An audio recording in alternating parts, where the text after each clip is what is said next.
আসসালামু আলাইকুম, সবাই কেমন আছেন? আলহামদুলিল্লাহ আমরা ভালো আছি। আজকে আমরা বানাবো চিকেন রোস্ট আর গরুর মাংস ভুনা, চিংড়ি মাছ ভুনা।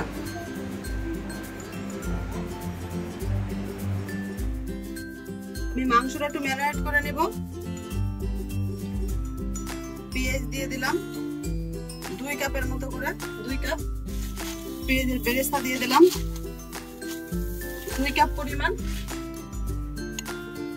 1.5 চামচ জিরা গুঁড়া,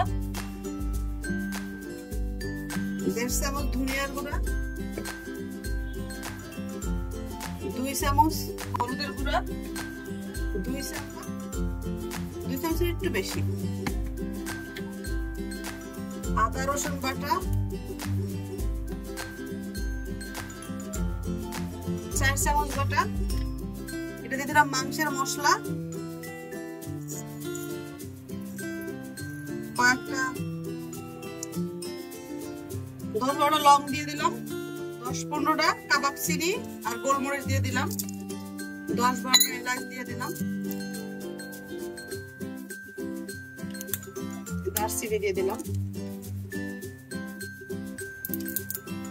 আস্তা কয়েকটা জয়ত্রী আর একটু জয়ফল দিয়ে দিলাম। পাতিলটা ছোট হয়ে গেছে, এখন আমি চেঞ্জ করে দিলাম। লবণ দিয়ে দিলাম 2 চামচ, 10-12টা কাঁচামরিচ। এবার আমি তেল দিয়ে দিলাম, যেহেতু বেরেস্তা করছি আমি তেলটা দিয়ে ওই বেরেস্তার তেলটা আমি ইউজ করলাম। এবার আমরা সুন্দর করে মাখাই নেব।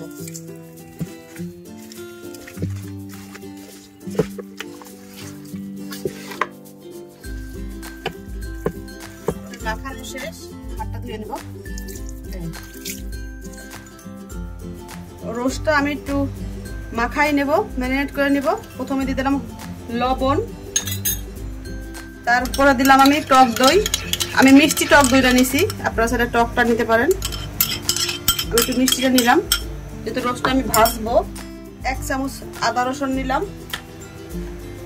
একটু পরিমাণ জর্দার রং নিলাম। এটা দিয়ে আমি মাখাবো। রোস্টগুলো একটু মাখাই নেবো আবার সুন্দর করে।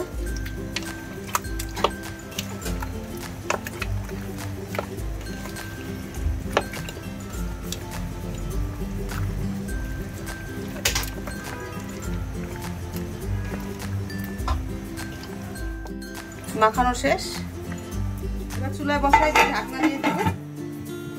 ঢাকনা খুলে নাড়াচাড়া দেব।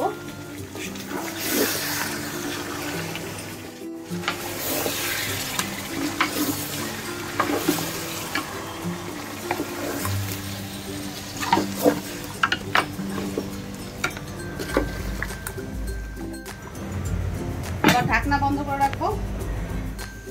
একটা কড়াই বসাই দিলাম, রোস্টটা ভাজবো। তেলটা দিয়ে দিচ্ছি। তেলটা গরম হয়ে গেছে, রোস্টটা দিয়ে দেবো।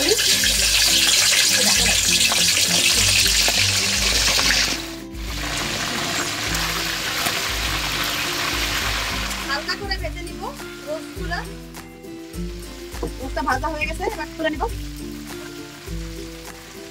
রোস্টগুলো আমি হালকা করে ভেজে নিছি। এখানে আমি রোস্টের মশলাটা বানাই নিছি। কাঠবাদাম নিছি, কাজু বাদাম, কিশমিশ, টক দই, টমেটো সস, যা যা লাগে এখানে আমি সব নিয়ে ব্লেন্ডার করে নিছি একসাথে। পেঁয়াজ বেরেস্তা সব নিয়ে ব্লেন্ডার করে নিছি। রোস্টটা মশলা এখানে আমি ঘি দিয়ে দিলাম, তেল দিয়ে দিলাম। এবার রোস্টের মশলাগুলো, বাটা মশলাগুলো দিয়ে দিলাম।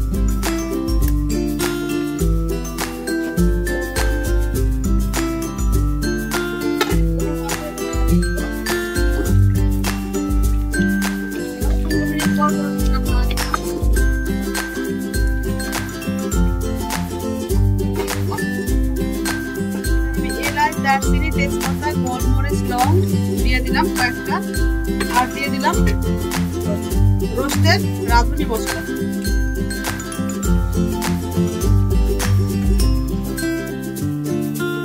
মশলাটা আধা ঘন্টার মতো আমি কষাই নেব।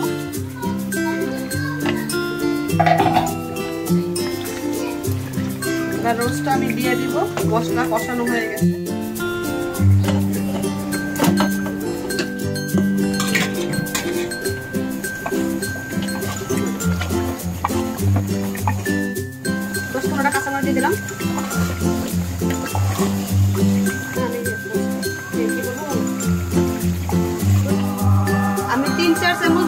দিয়ে দিলাম টেস্টটা ভালো আসার জন্য,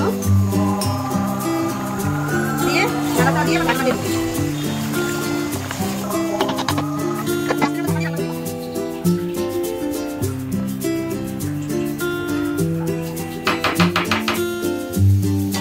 ঢাকনা তুলে গরুর মাংসটা দেখে নেব, গরুর মাংসটা হয়ে গেছে আমার। জিরার গুঁড়া দিয়ে দিব, ভাজা জিরার গুঁড়া দিব, দিয়ে আমি নামাই নেব। ভাজা জিরার গুঁড়া দিয়ে দিলাম, ভাজা জিরার গুঁড়া দিয়ে এবার নাড়াচাড়া দিয়ে দিলাম।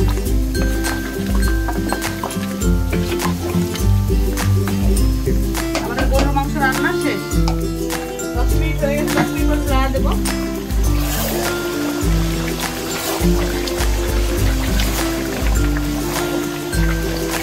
কালারটা আস্তে আস্তে সুন্দর হয়ে আসতেছে, কি সুন্দর একটা কালার আসছে।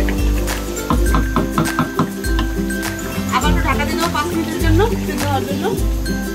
5 মিনিট হয়ে গেছে, এবার আমার রোস্ট নাড়া দিয়ে আমি নামাই নেব। রান্নাও হয়ে গেছে। বেরেস্তা দিয়ে দেবো আমি, একটু নাড়াচাড়া দিয়ে একটু নামাই নেবো। হয়ে গেছে, আমাদের রোস্ট রান্না করা শেষ।